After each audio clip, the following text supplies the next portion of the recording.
some different kind of flag. I don't know what it was. He didn't speak any English. They had a translator for him. We are live. Welcome to the Superfly Experience, Season 3, Episode 3. But in my humble opinion, it's actually Episode 1 of Season 1. With your host, with the most, Superfly, Johnny Lee. And tonight we got a doozy for you. Because to my immediate left over there, you got the man, the myth, the legend himself. You got William Bazooka Baber in the house. What's up, brother? Not much, man. Just training and doing what you do. That's what I'm talking about. And then to my immediate right here, you see him. You've seen him in EWA. You've seen him badassery all day long. You got no good Jacob Ratliff. Thanks for having me, Johnny. It's been a while, man. What have It you been has, up brother. to? I've been doing a lot of things here lately. You got no good. Good. Yeah, I got my friend with me, Will Baber. It's his first time on the podcast, and like I was telling you, you're all gonna love him, man. He's got stories for days. He's such an interesting guy, and his journey into the cage, it's remarkable. I can't wait for him to share it with everybody. Heck yeah. Yeah, some would say I'm a bit of a yapper. I'll yap a little bit. That's what I'm talking about. Tell us about your upcoming fight. Well, so it'll be my fourth fight. My record is 1-2, but it's my fourth fight, and he's a BJJ practitioner.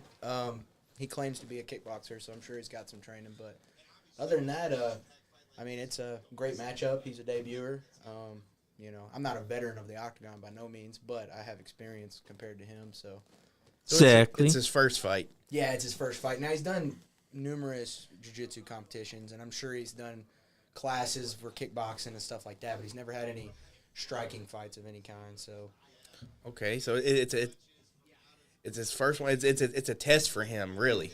for sure, yeah. Because in all of my fights, even my first one that was a loss, I've come out pretty much like a ball of fire to a degree. Like I'm gonna put it on him. So if he doesn't come ready for the first 30 seconds, he's in for a little bit of That's right. a ruckus. That's why they call you the Bazooka. It's not. That's where it stems from. Yeah, It brings the ruckus. Exactly. And that's something that I've noticed too, because I was watching a fight that's on here.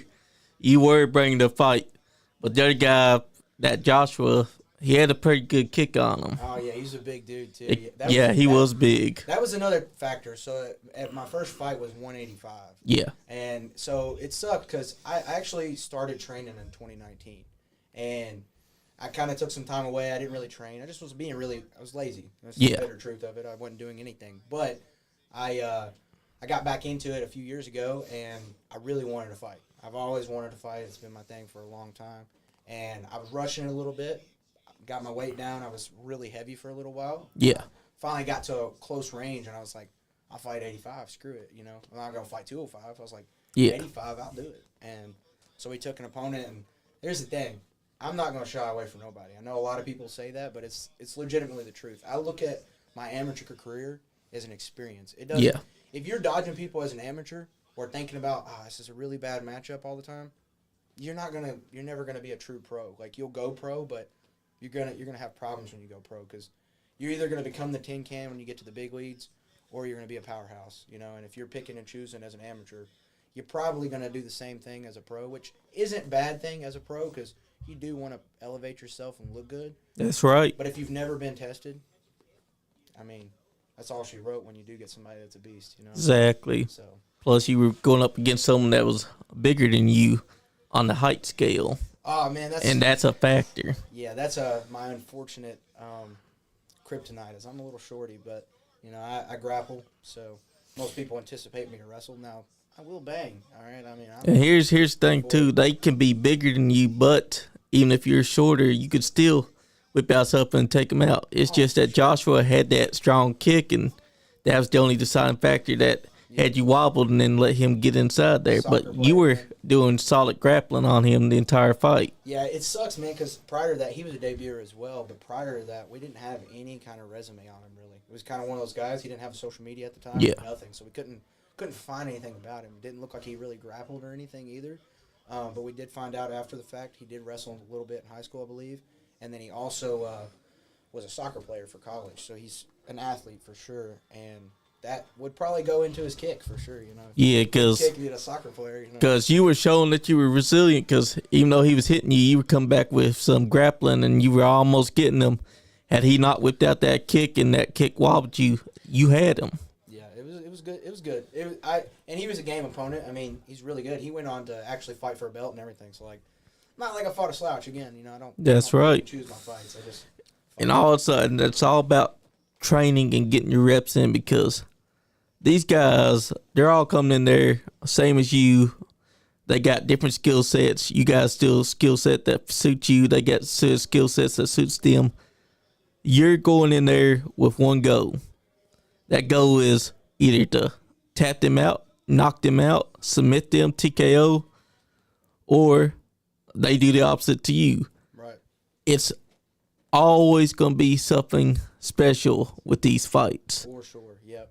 And Yeah. you got this next one coming up. That's going to be special. Yeah, they're literally a toss up, man. I mean, you never know what you're gonna get when you go into a fight. I mean, you're putting everything on the line, your health, you know, your pride more. Honestly, I mean, most guys don't talk about that enough, but when you're an entertainer or a showman, you know, you put your pride on the line when you go out there, no matter what you're doing. You know? Yes, you do. So- Because you got a huge crowd that's going to be watching. And you're basically bearing your pride to the entire world. Win or lose, you're leaving it all inside that octagon. Yep. What I like about Will in particular is if you were to watch, like, even if you knew him back in high school, our coach, Coach French, shout out to Coach French if he's watching this. Yes, sir. He always called Will the master of readjustments. So, which he rarely lost in high school. Like, when I tell you, Will Baber is probably, I would say, the best amateur wrestler to come out of Bourbon County, like the high school program, since anyone. And it's like, if he did lose a match, Will, he would go in, he wouldn't get angry, but he'd be like, what can I do to get better? And that's all he would work on. And he would work on it, work on it, work on it. And next time he'd wrestle that guy, dude ended up on his back, Will pin him. He's the master of readjustments. So when you look at him in like the fighting sense, you know, that's transition. He lost his first one. Then his second one, he went to the decision. Was it 3 rounds? It was 3 rounds, and granted, this dude had the best accolades out of everyone I fought. Yeah. Like, this was a really tough. A step up in competition. Yeah. Yeah. And Will went to distance with him. Then you look at his third fight, and Will went in there fully prepared, more focused than I'd ever seen him before. When you submitted the guy, you took him down and put him in Americana, and how long was it? It was 30, 40 seconds, something like that. It was pretty quick. Mm-hmm. Yep. So just look at the growth. He lost his first one, went to decision. Now he's tapping dudes out in less than a minute. He's the master of readjustments. Yes, he is. And that's what it's all about, CMA, because you're going in there and you're learning. Because you may be coming up to an opponent that's stronger, but you're adjusting. You're adapting to what their skill set is. You proved that inside your third fight. You went in there with one goal. You were focused. You were going to knock him out. You're going to make him tap out, and you made him submit. For sure. That shows your growth right there and the adaptability that you're all about. Yeah, for sure. That's the thing, you know, like adjusting as a fighter. You know, each time you fight, you know, if you stay the same every time, eventually you're going to plateau and you're going to have problems, whether that be actually training or preparation prior in terms of like diet, all that stuff, or your regimen, how many times you're going to train that day and stuff like that, because that's something I've done every time differently. Like I add something new. I'll either switch up my diet and do something new. Maybe I'm eating plant-based or something. That's just an example. I don't. But, you know, maybe I'm doing that for the camp or whatever. Or maybe instead of training, you know, 3 times a day, 5 days a week, I'll have 2 days during there that I only do 2 times, and then I'll take a rest day, right? Instead of doing, you know, just the same regimens, you switch it up. Also developing new skills every time a camp comes around. Like, you know, you can't master things, in my opinion. I think you can get really good, but you'll never be a master, because if you take time off for something, you're going to get rust on it. You know, that's just the truth of it. But that's the thing, though. If you keep that in your repertoire, you can always add to yourself. That was something like, shout out to Coach French again, every week after a tournament, he would go, especially once I did get to the point to where I wasn't losing or I was just a powerhouse. Yeah. He was like, all right, well, you got this many takedowns on your feet. Let's add another one this week. and we'd find another takedown, and we'd watch videos or whatever, and I would go, all right, and I'd drill the crap out of that new takedown, and it would become part of my arsenal. And then I'd go out, and when it was time to wrestle, I had 10 moves I could just run through. Hell yeah. It's the same thing going into fighting. It's like you go out there and you can train. Like a lot of guys will actually prep for a certain person. They'll be like, oh, he's a striker. I need to work my striking. I'm not, like I said, I'm not a veteran. I'm not even, I'm not a pro. So like take that with a grain of salt. But I'm a big believer in if you take a guy that's been boxing for 15 years and you just started, you're not going to become a better boxer in, Exactly. 5 weeks. It's just not going to happen. But if you're a 10-year wrestler, if you get to where you want to be first, that's where your goal is. That's where you'll win. That's right. That's what a lot of fighters don't do, but the ones that do it, you see. You got like your Khabibs or even your Connors who knock people out. They're doing what they go for first, and that's what wrestling is. Eventually, everybody's hitting the basics, right? Yep. It's all in a matter of who can get there first. Exactly. Let's talk about like what does your training look like day to day? Because I know this man trains like what 2-3 times a day for 2 hour. Yeah. So That's dedication. I do train about 2-3 times a day. Just depends on that day of the week. Like I was actually giving an example earlier. Like Tuesdays and Thursdays, I train twice. Mondays and Wednesdays, I train 3 times. I train twice on Fridays. A lot of the Fridays, though, because I work. So my work schedule is Friday through Sunday. I work 6 to 6. I still get sessions in on those days. Like I get out of work and I go straight to training.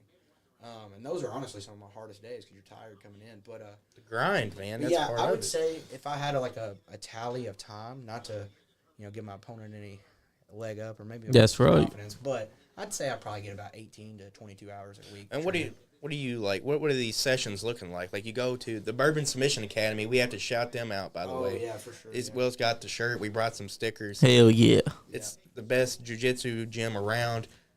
But yeah, like what do you work on every day? Like when you get to the class, what is it you work on? Well, so my opponent actually they wanted us to do media, and my opponent did a video thinking that I'm strictly a wrestler, but I am actually a jiu-jitsu practitioner as well. I do that every day. I get 2 jiu-jitsu sessions a day. That is literally something I live and breathe. I've competed in many jiu-jitsu competitions too. It's actually developed my wrestling in a different way now. That's what I'm talking about. I'm not just a folk style / freestyle wrestler anymore. I'm, a jiu-jitsu grappler as well. But I have a striking coach now. His name is Chris Lyons. He's been working with me on my striking. So that's the big thing that I've changed this camp. So my opponent thinking that I'm going to come out to wrestle is... That's his mistake. He's going to That is a big mistake on his part. We've been working it a lot, which my striking is a little underrated, I think. Because I can stand and bang. But the thing is I don't always focus on it. You know what I mean? I get my sessions in on striking, but this time around I've gotten a lot more striking in. I've actually sparred more. I'm actually sparring tonight. I don't love sparring personally. My brain is my tool, so I don't like to get hit in the head very often outside of an actual fight. But with that being said, I've sparred a lot more this time around with a lot of people. I've been going up to hybrid. That's been my main spar place. So, and then striking up there as well. So I've definitely had some adjustments this time around, and it's cool because my opponent thinks that he's going to get to display his kickboxing. I think that'll be the tell of the tape. Now, granted, will I take him down? I mean, who knows? Maybe. I do like submissions. Those are finishes. What's your mindset going into this fight? Oh man, dude, I love the process, dude. So my mindset coming in is like, as it gets closer, I feel really happy.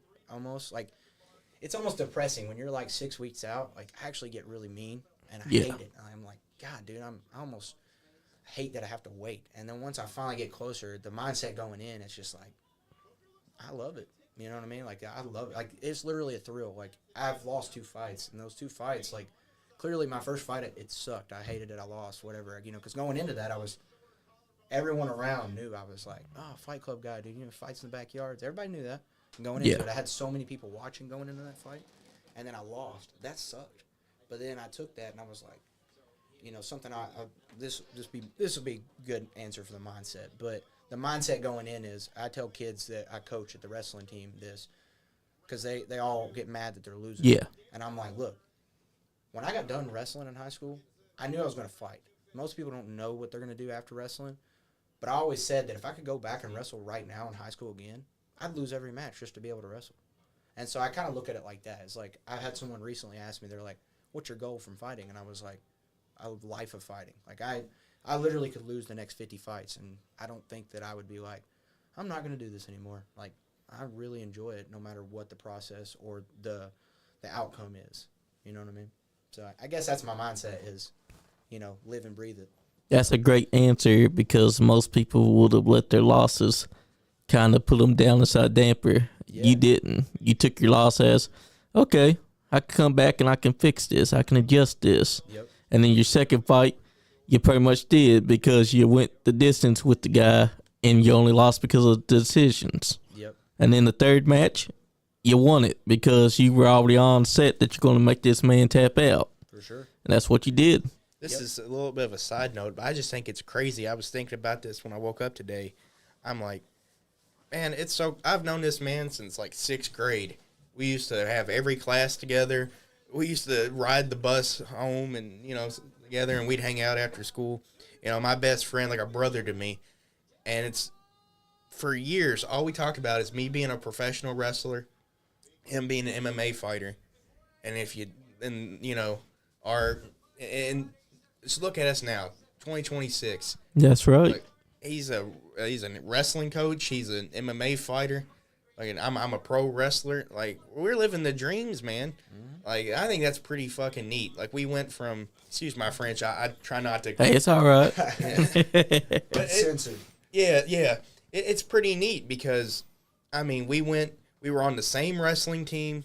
Like he said, he's a Bourbon County Fight Club legend himself. Yes, he you know is. What I'm saying? He fought in the same fight club. Hell, we fought each other. Yeah. And then just now look at us. It's wild, man. Just how life turns out. That's right. It's such a wild ride. Both of y'all had to go inside mine and y'all put it to action. Y'all didn't just sit on the go like, yeah, I want to be a wrestler. Yeah, I want to be an MMA guy. Y'all said, no, you know what? I'm kicking down the door and I'm walking my ass in there. You know how many people were like, yeah, but you should just go to college and be a social studies teacher. Yeah, go get a factory job. Yeah, but like, work at a factory.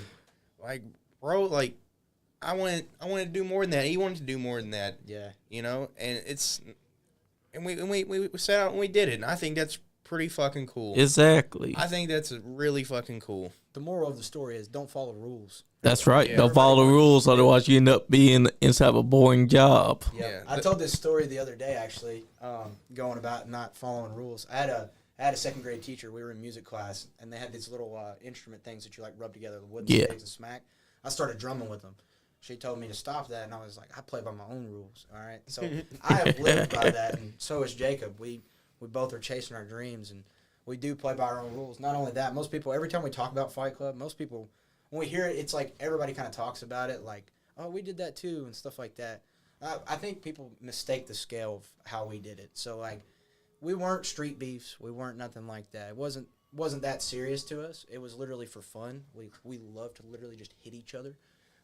But we talk about Fight Club. Most people don't. It's kind of a rule. That's you right. Don't follow those rules because who cares? But, everybody in Paris, for the most part, has done it. That's the crazy part is, like, when we say legend because we fought more than once or twice. Everybody else has kind of just dabbled in it. We've convinced a lot of people over the years. Exactly. But we have always been in I it. think why they don't want you to talk about Bourbon County Fight Club is because it's like the movie Fight Club. Yeah. You don't talk about it. It stays between only us. Yep. Me and this guy here, as teenagers, were meeting people up in parking lots, fucking parks, barns. I seen this man give a guy a flying knee to the fucking face in the barn, and then make him like get up, get some more, bitch, get up. Like.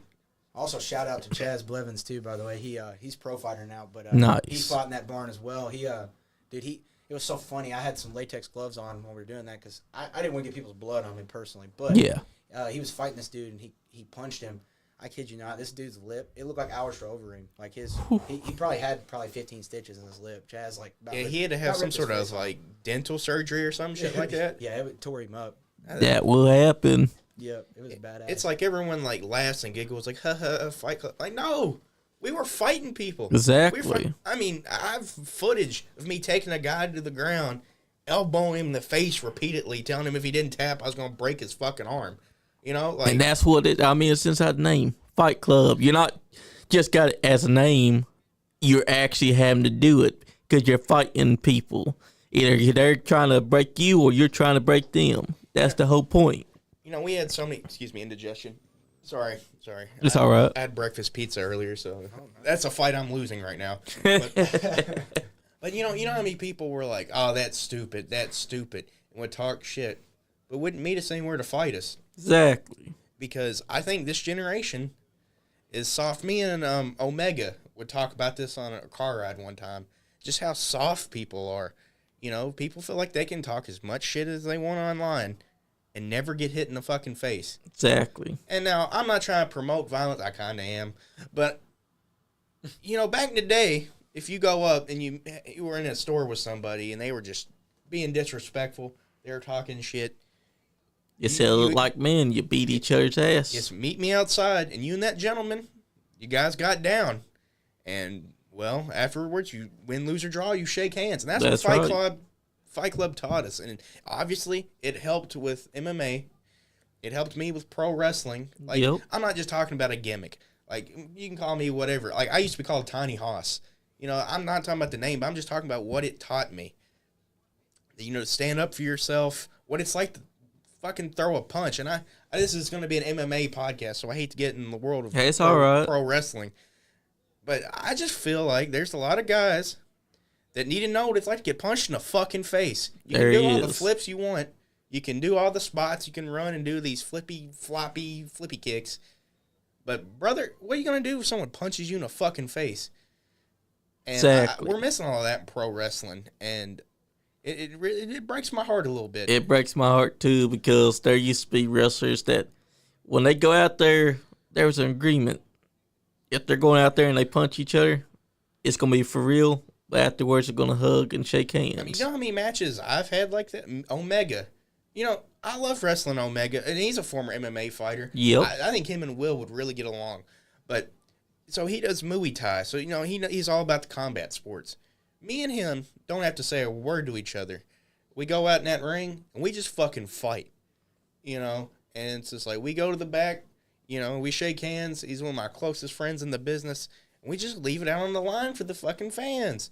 And that's the way it should be. I'm in agreement with that because I don't do vaudeville. I don't do Circus Olay. Yeah. I'm a fucking fighter. I've been a fighter. Obviously not like he's a fighter. But goddamn it, I can throw a punch. I can take a punch. Exactly. I'm sorry.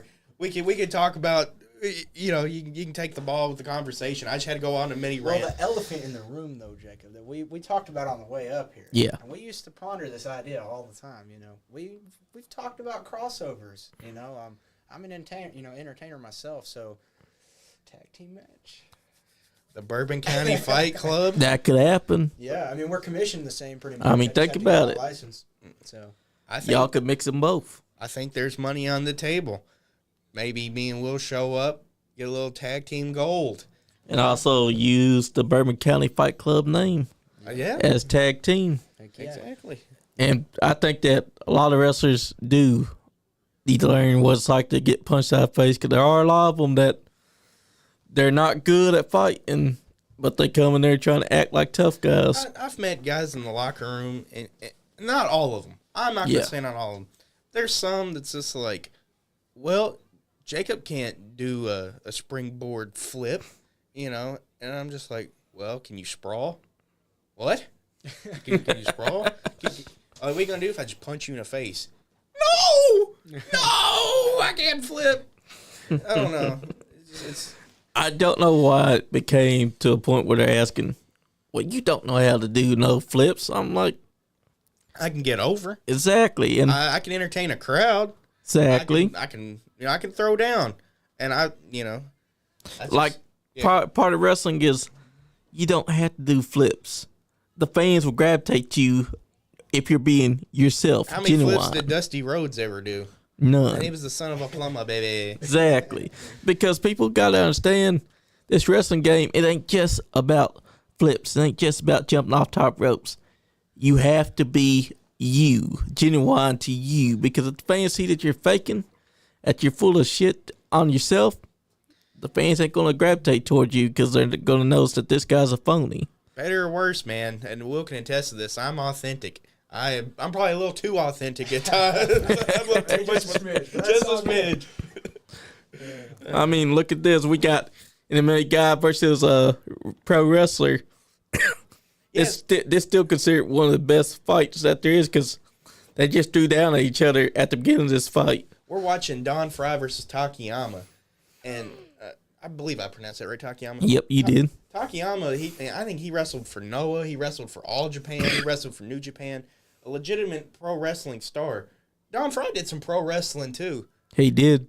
I heard an interview that he was just like, I did all this mixed martial arts and stuff, and he got in the ring with Vader, and Vader broke his back. Pro wrestling's such a wild sport. Yes, it is. This is that pride. I love watching old pride fighting. Man, I do too. I just kind of miss it because it's like you would have like Butterbean, like this big heavy box, Yep. versus a jiu-jitsu guy for like no reason. And I just love, dude, fucking Rampage Jackson pride fights are awesome. Yep. Like it's just the circus of, oh, dude, you got a big check. I want a big check. Watching those two fight each other. Good Lord. That guy took a beating, but the hits don't match up on his face that he was taking. He was taking hammers. Yeah, I think he's paralyzed now from the neck down. Yep. Takayama. Apparently, he sadly passed away. Oh, I didn't know it. Man, that sucks. But Don Fry said that this was his favorite fight that he ever had inside his career. He But said his name is solidified in history. That's the best part about that, man. you live on through your legacy. That's right. And Takayama and him, they beat the shit out of each other. I'll tell you what, when the fight starts, they start throwing hammers at each other. They wasn't stopping. they're like, who what's a jab? They're just gonna swing. And they wasn't even protecting each other. They were just beating the shit out of each other. They were just going toe to toe. They were up inside a corner just beating the shit out of each other's ribs, out of each other's face, upcuts, knees to the head, everything. I always like watching these old Pride ones because they were so cool. And this is that rare Ken Shamrock versus Don Fry match. Man, Don Fry might be like my favorite fighter. Like he seems like such a nice guy too, but you hear him talk, it just sounds like he drinks like coffee and eats nails for breakfast. That's true. Everyone's a fucking pussy. Yeah. Just like Tom Selleck, he's got that mustache that's badass. I wish I could grow a fucking mustache like that. And with your fight that's coming up, you got this mindset that's great. You don't see losing as a bad thing because it helps you to understand what you can do better. Yeah, I don't. Like I said, I am 1-2, but I don't have anything to lose, man. I'm an amateur. So does he. I mean, he's probably looking at it as, I guess he's 0-0, so like he really don't have nothing to lose either, but he does. Yeah. He'll lose that 0-0, right? Most guys really take that as a pride, where it's like they can be 1-0, and that sounds a lot better. Like when I say I'm 1-2, most people are like, oh, but You ain't done yet. Yeah, I'm not done. It's not exactly. That wasn't my overall career, but I'm also an amateur. If I was telling you this as a pro, you'd be a little concerned. Be like, exactly. Well, it's going to take you a while because then you have to recover from that, and your record's got to look better. It's harder to sell you as a pro fighter if you're, 5 and 25. They're gonna be like, God dang, this dude needs to stop. But I look at it like this: you may be 1-2, but how long does that 1 become 10-2? Exactly. That's the thing. It's a lot closer to that than it could. That it's not. And that's the thing. Coming into this, I don't feel like I have anything to lose. Like I really don't. I mean, I honestly, the only time I ever felt like that was my first fight. So I know that's what he's. If he's not in the back of his mind, it will be if he watches his podcast, because I'm putting it in his head right now. Like he has that to lose. I hate to cut you off, Johnny, but so I need to know more about this video that he had taken. This like he basically cut a promo on brother, and I haven't seen it. Oh, nice. Yeah. So basically, the promotion's awesome. By the way, it's Future of Fighting through Philip Perkins. Yeah. I'm pretty sure he's the promoter. Don't quote me, but I'm about 90% sure. He's also my opponent's coach. But the promotion's awesome. It's in Louisville at this gymnasium thing. Nice. It even has like one of those light up things out front. I thought it was AI when I saw the thing, but then I seen the guy, the Perkins dude, he was taking a video and it was open. But anyways, they were trying to promote. So like a lot of their fighters did these I know the main event, the opposing opponent of the main event did one back. I had planned on initially doing it, and then I was like, well, I'm going on a podcast, so like I'll just touch on what he said. So like, basically they wanted to ask a bunch of questions. They asked him how he saw he could stop or how he thought he could stop a wrestler. He said, keeping me at range and throwing kicks. Again, I'm glad he's anticipating me being a wrestler because, I'm not strictly a wrestler. I really don't feel like I've ever displayed that only in my fights. He's got more in the bag than just a wrestler. That's right. Yeah, and so I more or less look at it as how do I stop a BJJ practitioner, and I'm going to punch him in his face. But so there's that. And other than that, really, that's about what he said. I mean, he said he wanted to knock me out. The base of things. Now he seems like a decent kid. He's younger than me for sure. Yeah. But he seemed like a decent kid. He did call me a motherfucker. Pardon my French. And I'm a kind of a sensitive guy. I'm not gonna lie. That's probably just comes with like maybe the fight mentality. I'm pretty sensitive. But he did retract a little bit because they were like, "Do you not like him?" And he was like, "No, none of that." So I will say he did his job promoting the fight, but I could tell he seemed like a decent kid. He's probably not. Yeah. He's gonna be pretty cordial, it seems, and I honestly hope he's cordial because I'm not a fan of that. Like I said, I'm sensitive, so I do get a little riled up. Egos start to flare. That's the wrestling though for sure. Go to wrestling tournaments, everybody's mean, especially in the top 10. It's a cutthroat sport. Yeah, yes, it is. Like it's totally different, by the way, than jiu-jitsu tournaments. If you go to a jiu-jitsu tournament, guys are like, "Hey, man, you want to come train, bro? We'll be friends." At wrestling tournaments, it's literally like, "Get out of my face!" Like it's pretty cutthroat. Probably because you're also hungry from the weight cuts. Yeah, that'll definitely do it. That's right. I've seen this man cut ungodly amounts of weight. Yeah, like since like high school. Like he'd be running around town in trash bags and like eating bananas, drinking prune juice, and all that stuff. I don't know how you could do. I'm fat. I'm a fatty. I like food. It's hard. We all do. Yeah, I love me some food. Meanwhile, there's him. There's our guy B Money, cutting weight and getting angry because I can't eat. Where is B Money? B Money is coming back to Kentucky. Where's he been? He was in Nashville, Tennessee. Okay. For the last couple years. He says he's a state champion, right? Yep, 4-time state champion. Didn't he wrestle our boy Dylan Plummer? We have a mutual friend, Dylan Plummer. Nice. I think so. Yeah, I think he wrestled one of our guys, Dylan. I'm pretty sure. I'd have to ask Dylan. Hell, Dylan might even be watching. I don't know if you. Dylan Plummer, if you're watching, I hope to God you are. Please call into the podcast because I have a couple questions to ask you. That's right. B Money versus Dylan Plummer. Fight Club's back. One night only. Garrett That's right. Paris, Kentucky. My God. And B Money likes to do his banana split. That was his favorite move inside the state championship wrestling. His dad actually was a Kentucky Legend Pro Wrestler, and he told him, if you want to be a pro wrestler, you first got to be an Olympic wrestler. So he put B Money to the test. It helps, man. Yeah. I mean, I know that pro wrestling, it's entertainment. Yeah. Okay, that's not lost on anybody.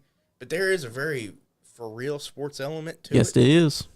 And I think, and I wasn't as good of a wrestler as Will. I'm not like Kurt Angle. I'm not Vern Gagne.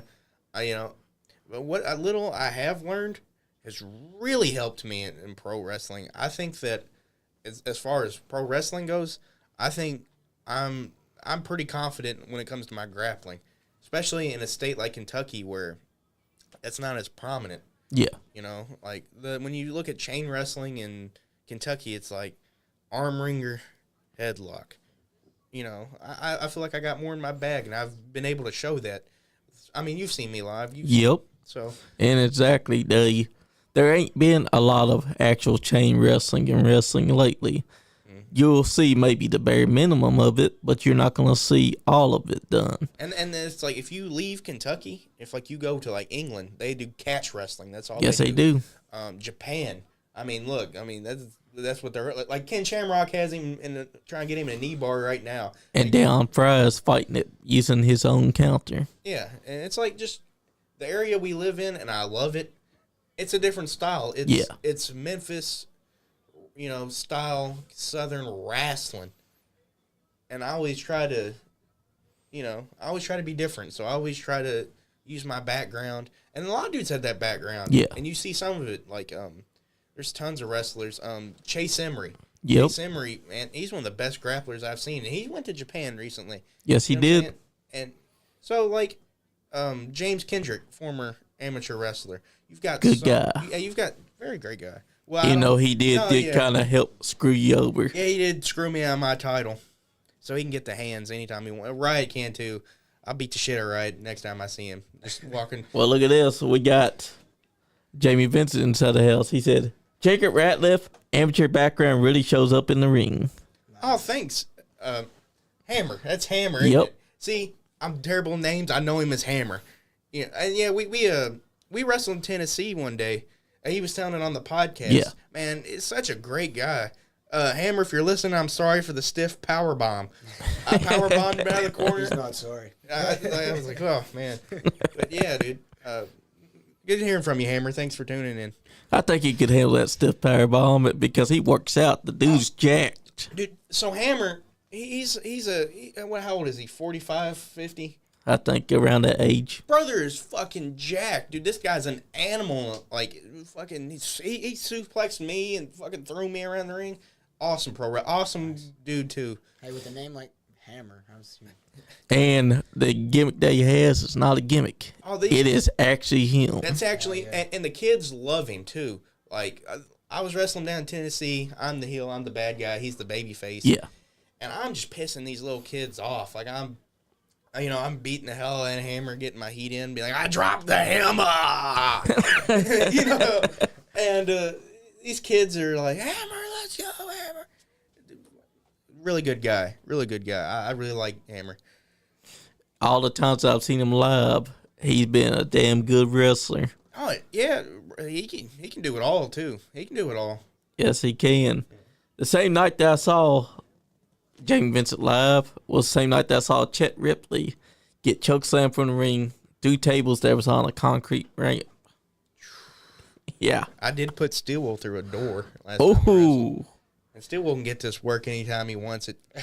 That's right. I wish that I'd gotten a better clip of that door spot. The only one that I got was the one from up above on the ramp when you put him through it. We had footage. It's supposed to be out there. I think Trippin' Balls. Shout out to Trippin' Balls, my good friend, commentator Trippin' Balls. He, I think he has some footage. So I actually had a Bourbon County Fight Club rules match with Steelwool. Did you see that one live? Yep. So, and this was the most brutal match. Probably my favorite match of my career. He hated it. Well, and we hated it because when I went in and I had Bourbon County Fight Club rules matches, I wanted to live to like the, live up to like the old, the real Bourbon County Fight Club. Like what happened when you and Dwayne Davis fought each other. Yeah, I brung that energy. So I'm suplexing guys off stages. I'm fucking throwing stiff haymakers at him.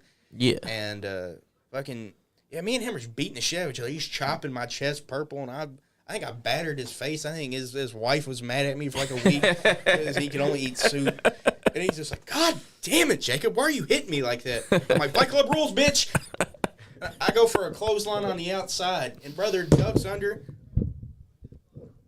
You Brock Lesnar now breaking shit in the studio? I moved the mic a little, dude. Getting riled up. I go to throw a line. He ducks and gives me a snap German suplex on this fucking concrete floor in this gymnasium. Yeah. It hurt so fucking bad. But I loved it. I love when it gets physical like that. Yeah. I think the finish of the match is I had him in between the turnbuckles, and I start up kicking his face into the post. Yeah. And they eventually just called it TKO finish. It was probably my favorite match I ever had. I wish there was more footage of it. I feel like I just derailed this entire podcast going on. No, it's all right because It's good. I'm pretty sure Stillwell, he don't like it because he's getting punched and peppered inside the face. But what he's got to understand is that if you're accepting a Bourbon County's rules match, That's what you're going to get. exactly, you're supposed to be going at it stiff because it would not live up to that name if you just go in there and do it like a regular hardcore type deal. You got to do it like it says. It's Bourbon County fight rules. So you're going to beat the shit out of each other. And that's pretty much what y'all did in that match. Oh, yeah. Even if he didn't like it. But that's the whole point. And then you you want to try and dabble by bringing in to professional wrestling guys tag team with him. For sure. And hey, listen, I always say never, and that's the thing, like I like to entertain, so I mean, maybe one of these days I'll walk out with him, maybe down the line we'll get a tag team going. And I'm pretty sure that you'll be able to take the wrestling easy because you've been doing MMA. Yeah. And like they say, if you're the more professional athlete that you are, the more you take the professional wrestling quickly. Look at what Kurt Angle did. Kurt Angle was just an amateur and Olympic wrestler. Comes in, he immediately takes to it like it ain't nothing. Yeah. Able to do comedy, able to do wrestling, able to do everything that you could think of in professional. And I think you could do that too. That's what I love about Kurt Angle. It's like when you watch Kurt Angle wrestle, yeah, he could be fucking hilarious drinking milk with a little cowboy hat. With his 3 eyes. But then he would just snap and you get this look in his eyes and he's just going crazy, running off stages and backflipping off cages and suplexing shit at people. And he made the ankle lock more important than what it was with Ken Shamrock because he'd get this look inside his eyes and then he'd grapevine the leg. And as soon as he grapevine the leg, you knew it's over with because he would put a little extra oomph on the twist of the ankle. And he would just scream at the top of his lungs, yeah, while he's doing it, and force the guy to tap out. I've seen him at jiu-jitsu tournaments do the same thing. It's crazy. It's like, Will Baber never met a stranger. He goes into a gas station. We're in there for 45 minutes because he's got to talk to everybody. I'm just trying to get my Gatorade. And he's just like, hey, man, how you doing? But when he gets ready to compete, it's like he can, transforms or something. Like, he just has this distant look in his eyes. He locks in. And I'm like, oh, shit. Yeah. Fucking he's gonna go in there and fucking snap somebody's arm with Americana. It's insane. That's right. Yeah. That's why I said I was a sensitive guy. Locking in like that I think makes you sensitive. Like I go to tournaments and stuff. I have a good time during, but I like to keep to my small crowd of people I trust and like because, it's easy to be around them. Yep. I do have interactions with people at tournaments. I'm not saying I'm not approachable or nothing. I'm definitely approachable, but I'm just a little bit more sensitive, especially if you say something sly. But other than that, locking in, it's definitely my nature. Yeah. Plus, you got to lock in once you're across from your opponent because if you're not... You have to, man. He's a gladiator. He's a modern-day gladiator. That's right. I'm not trying to disrespect what I do. What I do is very hard and very difficult, and most human beings can't do it. Exactly. Same to him, but on a different level. Because it's like, yes, we both have to... Sorry, I spit a little bit. Hey, it's all right. We both have to walk into a ring. But when that cage door closes, man, it's fucking, it's on. It's win or lose. It's fucking survival. That's right. I'm watching his videos. My adrenaline gets pumping because I'm like, oh my shit, or oh my god, like my best friend is in there fighting for his fucking life. Essentially, yeah. Plus, I believe that when you're in there, you pretty much drown out the crowd. You're not listening to the crowd because now it's just you and the person that you're facing. Yep. Because you're not seeing everything around you. Oh, it is, dude. My first fight, bro, obviously I think every fighter goes through this. You'll never forget it, like that first walk. One, I dreamed of it. You know what I mean? That walk was insane. Yeah. Walking into it, definitely was an underdog. Like I said, dude was ginormous. Walking into it, people were probably like, who gave this kid this fight? You know what I mean? But the fans were loving it. I was loving it. And that was something I took from that fight, by the way, is I almost got lost. They call it tunnel vision, right? So, I kind of got lost in the crowd just a little bit. Yeah. Once I got into the fight, you click back in once you get hit. You're like, oh, that's not when you want to click in. You kind of want to click in once you step in the cage. Like, exactly. Or even prior. So, my second fight, I don't remember the walkout at all. That's, I just remember being like... You were completely in the moment. Yeah, I didn't even try to entertain. The most I did was smile at the camera, but other than that, I was just like, I'm ready. Exactly, because when you're coming out there and you got your opponent across from you, your focus should only be on your opponent. Yep. Everything else is just a distraction. Yeah, I often use my second fight as my true debut because the first 30 seconds, my striking was all over the place. We went the distance, but I also come out ready to go. You know what I mean? And I feel like that should have been my first fight. In theory, that's how I think it should have went. I think I didn't learn to not be overwhelmed in my first fight, and that's what got me in my first one. He learns a little something different each time. Yep. Now, my third fight, I will tell you, you were talking about kind of tuning out the crowd and stuff. In my third fight, I 100% was able to hear everything. I got a great warm-up prior. Like, I could hear my coach the entire time. And that was the biggest change in my third fight. I was like, dang, I can hear everything right now. Like, usually, like you said, you tune it out. You just lose everything. But as I've gotten more time in the cage, I've collectively... I do think that your second fight is your true debut. Yeah. Because first fight, you were basically put up against someone that was bigger than you. Yeah. Yeah, I mean... He was just getting his feet wet. You know exactly. what I'm saying? Yeah, he was popping the cherry, if you will. I hate to get inappropriate. Yeah, but, I definitely think I had the talent to compete with my first guy. I also think that I hate saying that it was a bad matchup because it really wasn't. Like, on a scale of, like, skill sets, I had everything to compete with him. I just, like I said, there's a lot more than just skill sets, preparation, and everything that comes in outside.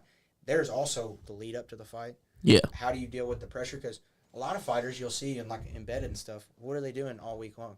They're shooting guns. They're going bowling. They're keeping their mind off the fight. A lot of people don't know how to deal with that lead up to the fight. They almost can't deal with it during the lead up because they're like, they're almost worried about it too much. Right? Like a time bomb. Exactly. Like you're ready to just explode. Yeah, and that can get you. You know what I mean? That's what I was telling Jacob on the way up here. I was like, I was excited for the podcast because it gives me something to kind of get my mind off of it, but still talk about it because I personally don't want to not think about it. Yeah. I'm very big on it's the only thing on my mind, so I just kind of live it. Plus, you want to be inside that mindset before you even get into the octagon. Yeah. Because you already got your idea on what you want to do to them. Look how clean that double leg was. That's what I'm saying. The best fucking amateur wrestler to ever come out of Bourbon County. That's right. Yeah. And this was just a learning experience. This is what this was. Exactly. This helped him learn what he could do, what he could adjust, and how to overcome the next opponent. Yes, like his story was. I told him that. I'm like, your story isn't finished. You still went in that cage. You still fought another human being.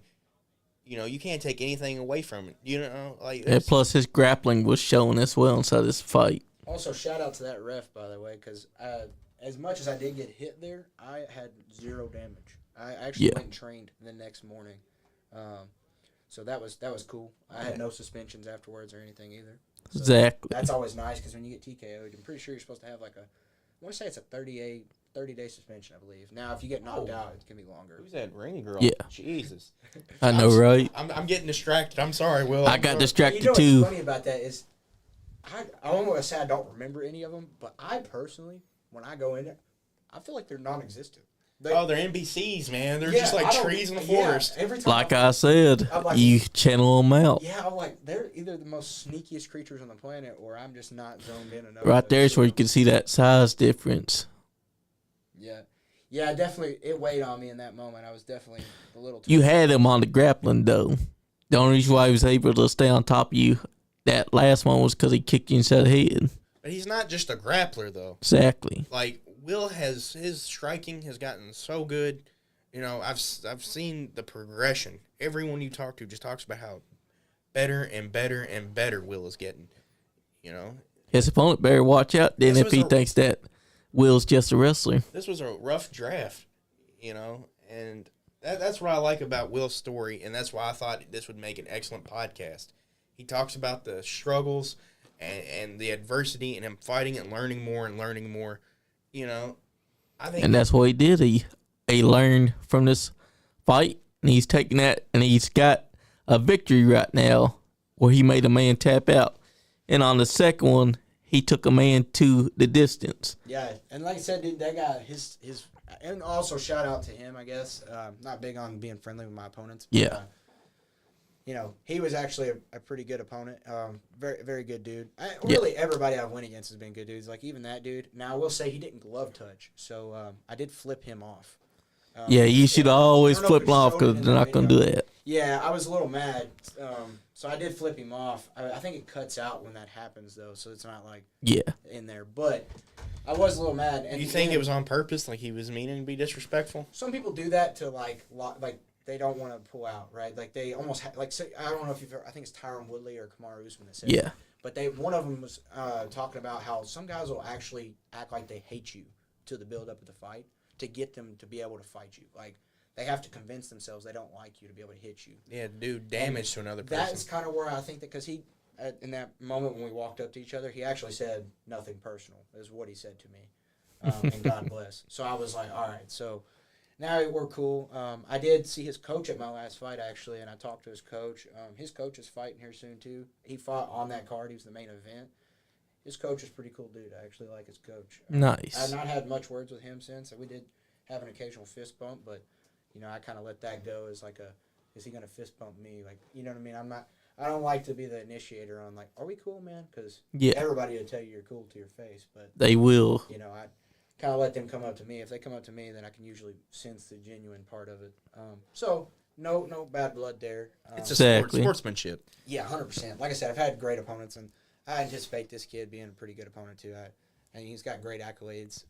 I really respect a jiu-jitsu practitioner. Yeah. Like, they are more dangerous, in my opinion, as an amateur than a striker or even a wrestler, because as a wrestler, like, especially as an amateur, when you start getting hit, people tend to duck that head. Like, I even ducked my head in the last few fights. Like, it's kind of natural for you to go for the legs, right?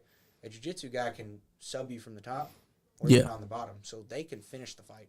A wrestler can kind of, like, my second fight, he was a wrestler. Yeah. He kind of floated on me the whole time. I threw up a bunch of submissions from the bottom, but he floated on me most of the time. He had 2 submission attempts, but he floated the whole time. That's what a wrestler can do. They can control you. Yeah. Strikers can knock you out. That's cool, but you take a striker down, it kind of becomes a toss-up on what's going to happen. Yep. Jiu-jitsu guy, they can finish you.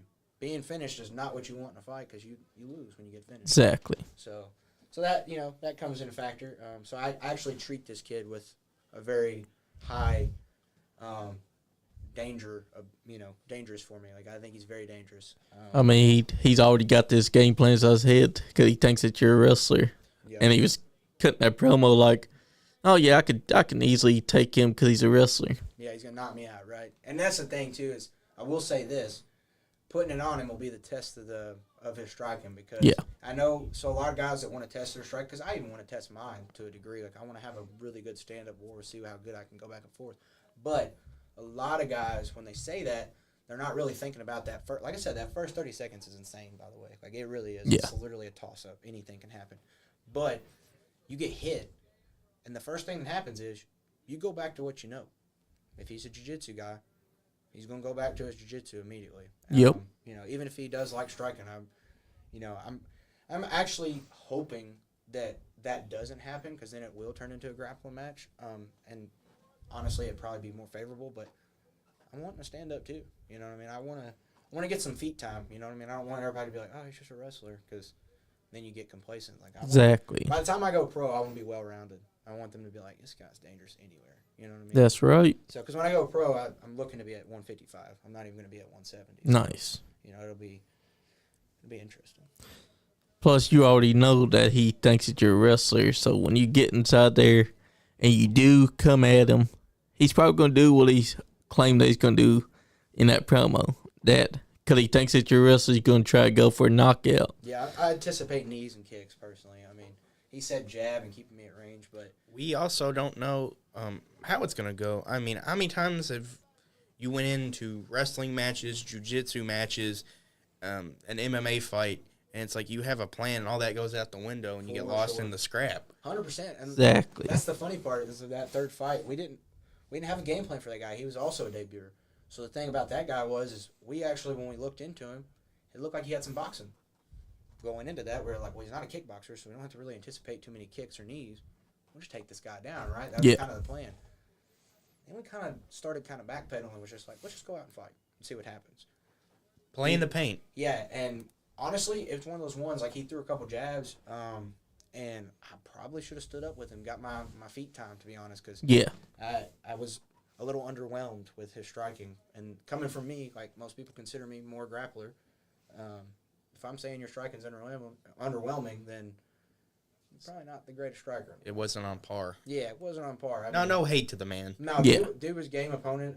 He had a pretty big following from what I could tell. I mean, he had a whole section filled out, so that was cool. And he was a nice guy, too. Yeah. He came up to me backstage, actually, and, was like, thank you, all that good stuff. Like, really good opponents. Like I said, I haven't had one yet that's been an asshole, which that'll come. You know what I mean? Yeah, it will come because there are some that are like that. Those will be the fun ones. Those will be the ones where I'll come on a podcast like this and really go ham on a guy. Yeah, because they're the ones that will come in there because they don't like you and they're already assholes. They're going to think about breaking a bone or something. Yeah. Because to them, they don't give a shit. Yep. I will say, so getting that guy in that submission, I went for it twice. The second time is when I got it. When I went for it, like, if I had been an asshole, it would have broke. 100%. Yep. Like, I felt him tap before they noticed the tap. I heard the cornerman over there. They were like, he tapped. The ref didn't see it. So I could have just snapped his arm. I didn't let go of it, but I didn't continue to crank it, so it didn't hurt him. Yeah. But granted, most fighters would just end you right there. They would. But I want to live to fight another. Most of these guys, we all have normal jobs that we have to go to. So at the end of the day, like, it'll be nice one day to hopefully make some serious money and be able to just do it for a living.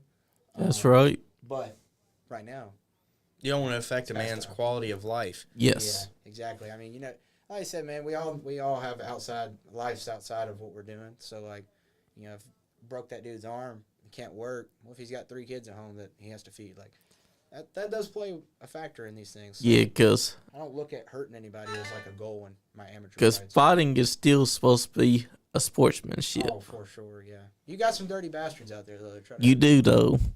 Because, unfortunately, that's how it goes. Because even in professional wrestling, you have dirty assholes like that that come in there, and because they got an ego that went big, now they're thinking, I don't got to put this guy over. I'm going to break this guy in half for real. And they'll do that, unfortunately. And if they're up against the wrong person who can fight back, it turns into a real cluster. Yeah. Fuck. So I've got a little bit of an off-topic question. I just want to know, just to ask the MMA fighter in the room, how many people, when you tell them that, like, you're a fighter, are like, oh, man, I couldn't do that. I see red. I'd hurt a motherfucker. You ever get that? Oh, dude. I mean, yeah, that's a pretty common thing. Now, I will say something I've heard a lot here lately.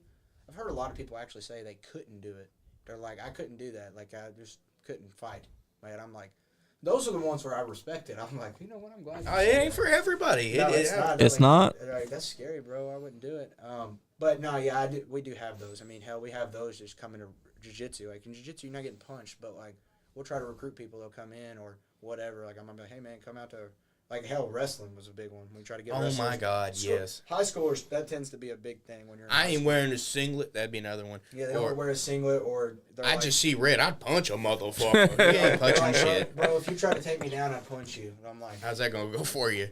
Well, we put that to the test, too, by the way, in Fight Club a lot of times. A lot of those guys that would say Street tough got part of Fight Club. Those are the ones that would recruit for Fight Club. So I'm like, well, if you like punching people, then we fight on Fridays. I was like, let's all get together and we'll all fight. And then guess what happens? They get taken down and they are helpless little creatures. That's right. Yeah, so, I've seen it happen many times. I mean, I've experienced it.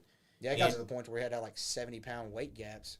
People of my size didn't want to fight me because I was wrestling. Yeah. That was, in Fight Club, we had different types of fights. Like, we had MMA rules fights. Yeah. We had boxing fights. We had just strictly submission fights. Yep. Because you had to try to get, fights to happen. And there'd be guys that feel confident about punching people in the face, but they won't get taken down. Mm-hmm. You have wrestlers that are like, I don't want to get punched in the fucking face. Me and Will were like, we'll do any of it. Yep. Let's go. Exactly. Yeah, we jump in and do it all. Yeah, like, so that's the thing. A lot of people will be like, well, you want to do MMA because you want to wrestle, but will you box? I'm like, yes, I will. I mean, that part's fun too, by the way. Exactly. Now, I will say something that we didn't get to adapt to it, unfortunately, but we wanted to. We were doing boxing gloves for boxing fights, and I know, like, on Street Beefs and stuff like that, they do it, but a lot of those guys actually train. Like, people don't know that, but a lot of those dudes actually are training. They're not pro level, most of them, but there are some that are, but most of them train. They're pretty average trainers, but they train. So they look all right when they're boxing. Yeah. It's not as bad. Like, we were taking, other 17, 18-year-old kids that we were, in school with, and no one had any training. We were just everybody just punching each other. It turns into a slap fight about 90% of the time. So I actually kind of came up with the idea, and actually Jacob's part of it too. We were kind of like, we should put everybody in MMA gloves, even if they're boxing. Just don't let them go to the ground. Yeah. Because when you put somebody in an MMA glove, they have to make a fist. They don't get away with slapping you. So we were going to integrate that eventually, but unfortunately, time is of the essence. Once you get out of high school, it's kind of hard to go around getting people to do Fight Club. Yeah. And we did do it a few times after high school. There is that. About, what were we, probably 19, almost 20. That's when we fought in the barn. Yeah. Yeah. And we fought behind, we have a school bus yard for where our school is. We had like a little wooded area. We went in the woods and fought people. Yeah, we would fucking crazy. We would take mowers and weed eaters, and we would make a big circle in the Nice. turn it to like dirt almost. Called it the jungle. Yeah, the jungle. That's Yeah, That's the way you do it, especially for the people that want to fight. It was almost like Street Fighter in a way. All the different places we had. It's Yeah. like select your map or whatever. It's And you do get those guys that do act tough, but once they get punched out of the mouth, that toughness kind of lose on them. And you have so much respect after you fight a person. That's right. I'm sure it's like that with all the combat sports you do. And, of course, Fight Club. You know what I'm saying? Like, Yep. I mean, Yeah, everybody's been pretty friendly afterwards. That's for sure. I mean, my dad I used to made beat up friends. people, and they become friends after. Yep. yeah, you shake your hand, you know. And you talk all this shit leading up to it. Like, my last fight I had, you know, I'd started training for wrestling. They're like, are you going to really hit me? You going to fake hit me? You going to da-da-da-da-da-da? Like, I win, and I shake the guy's hand, and the guy's just like, I'm actually a super big pro wrestling fan, and that's why I wanted to fight you. I watch SmackDown every week. And I'm like, all right, brother, more power to you. Yeah. It's like, New Day rocks. I'm like, okay. They got to understand, you may be a pro wrestler, but when you come to fight, it's strictly sportsmanship. Y'all gonna beat each other's asses, win, losers, y'all. There's gonna be a handshake after. That's the way it should be. I think that's the way it should be just in life in general. Just I That's wish right. people were more respectful. I know this doesn't have anything to do with MMA. Just like the disrespect that people have now, it's crazy. We live in 2026, and after everything that humanity's been through, and you just want to be a piece of garbage. Yep. Too much disrespect in today's world. Yep. And, They you know, don't try and take into account that being disrespectful gets you punched. I try to be kind in a world that believes being kind is old-fashioned. And it's free. That's free. It doesn't cost me anything. Exactly. Try to be a good fucking person. Not that, holy shit, who Plus- is that? Oh man. Oh my god. Okay, that's perfect. Yeah. I'm sorry. Fuck whatever I was talking about. Being kind. Yeah, Good. because she just popped up. Hey, you know what? That'll get me to come to the show, watch a little bit of wrestling, but then you get that ring girl. Yeah, if you don't like fighting, there's the ring girls. That's right. But that's the thing about fighting. Everyone likes fighting, except for the guys that talk big.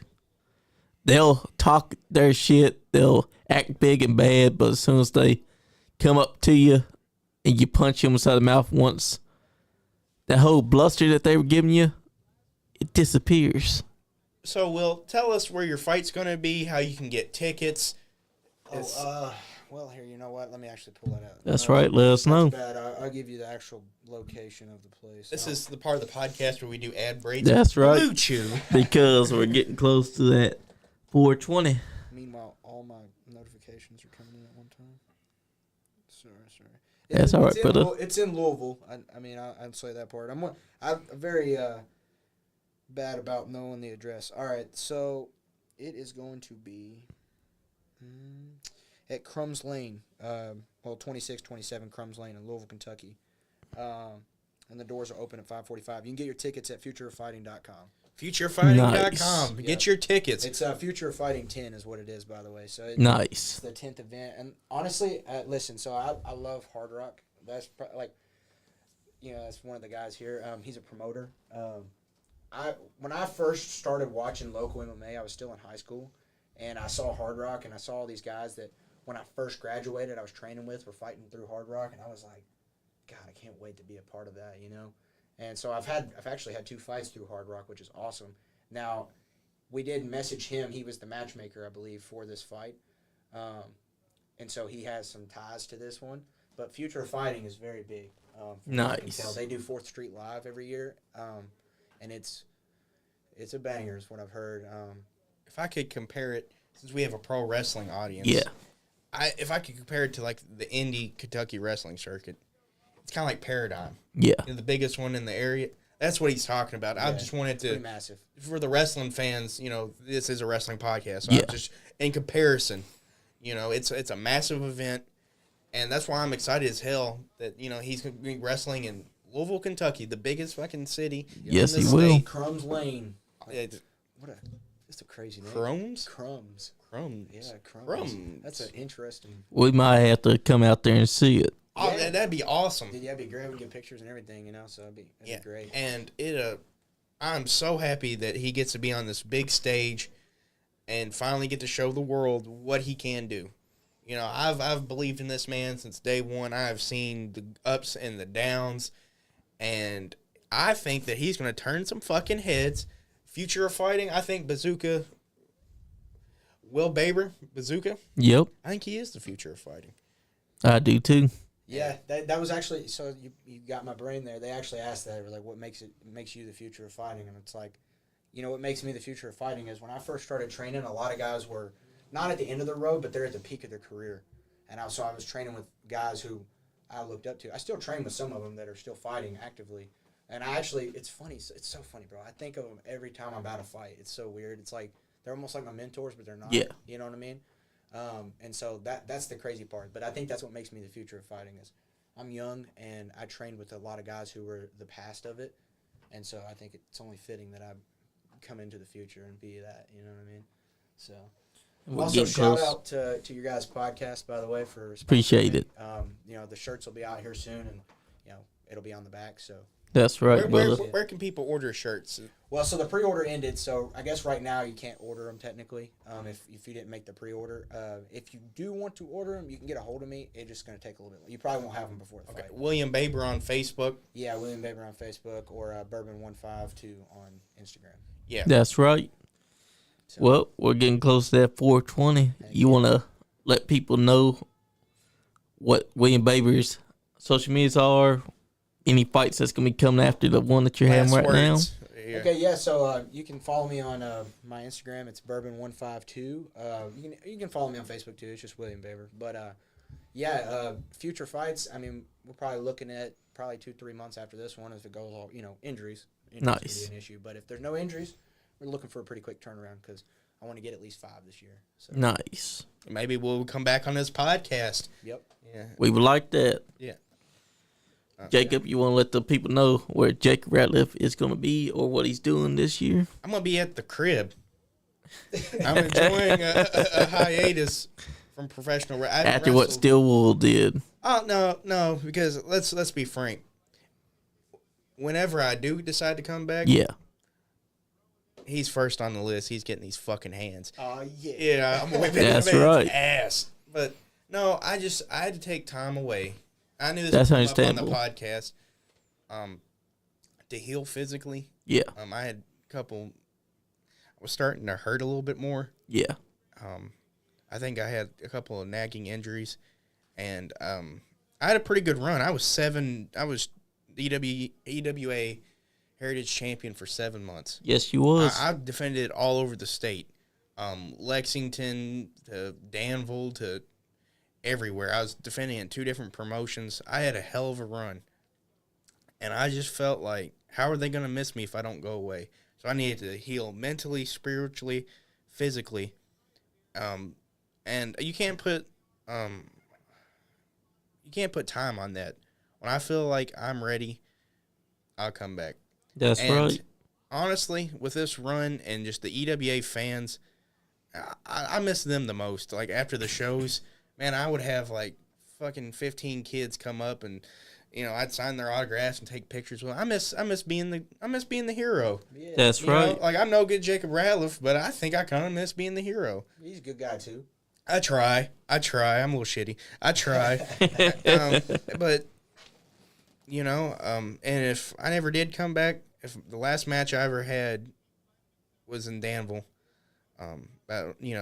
wrestling steel wool, I think that I've had such a great run. I've got to do so many incredible things. Man, I've wrestled all over. Kentucky, West Virginia, Alabama, Tennessee, Indiana, Ohio. I've wrestled everybody there is to wrestle. I wrestled guys that now work for the WWE. I wrestled guys that went to Japan. That's right. Dude, I've wrestled legitimately world champions. I've done everything there is to do. And I'm truly happy for everything I've done in the business, and I hope that I had a positive impact on it. Like, when the guys, the guys in the locker room, I hope that they're like, yeah, Jacob Ratliff was a good guy. Jacob Ratliff helped me out. Because when this last year, I think the thing I'm proud of the most is I got to help a lot of the newer guys. I would show up early to some like an EWA show, and I would try to work with some of those dudes, and try to pass on the knowledge. Just what little I know. I'm not Lou Thez or anything. I'm not fucking Hulk Hogan. Yeah. But just try to pass it on. Everyone talks about, it was a big thing like 2 years ago. Everyone would go on Twitter and be like, leave the business better than you found it. But then those same dudes make passive-aggressive, shitty posts about indie wrestling and other indie workers. I actually wanted to be the guy that, let's make a positive impact. And That's right. And I hope I did. At the end of the day, that would be my biggest accomplishment. I just had a positive impact on any of the fans that paid to come see me, or any of the other wrestlers, or just anybody. I'm very happy for the time I had in professional wrestling. So thank you to everyone that's had a hand in it from the bottom of my heart. I didn't get to say that since I left. Thank you. I'm no good, you're no better. That's right. You heard it here first from Jake Ratliff. Guys, thank y'all for giving me your time today. It's been a pleasure. And folks, I only got one thing left to say to y'all. If you're not having fun, you're not getting none.